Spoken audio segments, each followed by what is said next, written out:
Welcome, Emma Raducanu. After what has been an incredible whirlwind year for you, you must feel like your feet have not touched the floor this year. What's it been like? It's been, watching it has felt a bit like that. What's it been like to live that? It has been a really tricky 12 months, to be honest. It hasn't always been easy, but I've definitely learned a lot about myself and how to go about things, and I would say my approach is definitely different now. I mean, I'm a lot more focused on the progress and the process of what I'm doing every single day, because I know that's the only thing I can control, and everything external, everything, you know, that might be said about me, that is not what I can control, and that is not always a true reflection necessarily of what I'm doing and how I go about things. So yeah, I just really zone in and focus on internally what I'm doing, and yeah, trust that. Do you ever pay attention to what's being said about you? I imagine on social media, which you're great at, obviously you engage with all the fans. Do you ever see stuff that you don't like?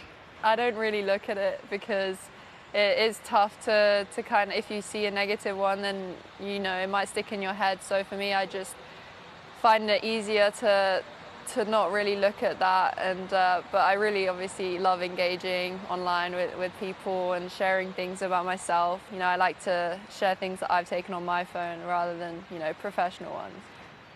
Just coming up to a year ago, you had a wild card for Wimbledon. And Wimbledon didn't go to plan. How have you managed to get over that and get over it so successfully?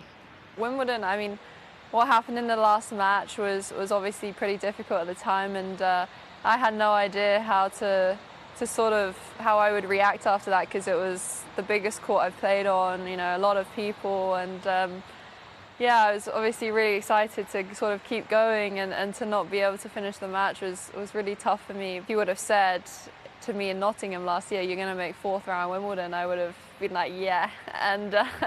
And I had a really positive week, and I feel like I built on that. And you know, throughout the summer, I continued doing the right work, and also had a great US swing.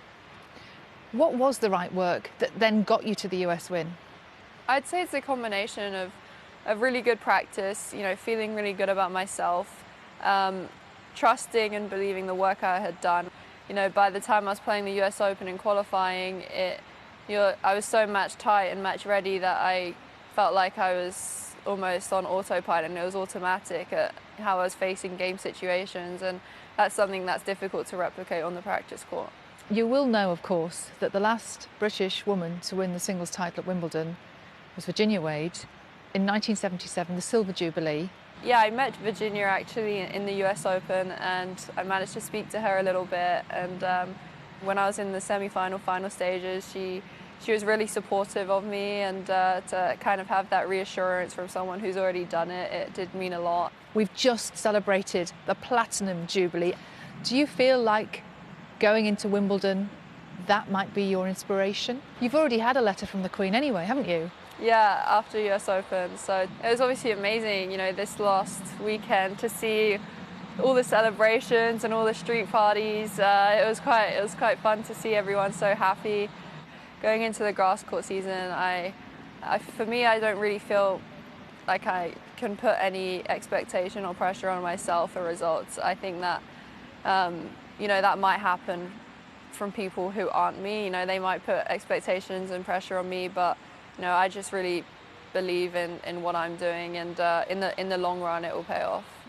Talking about Wimbledon, your dreams double partner, you have said already, is? Andy Murray. Now, is that going to happen?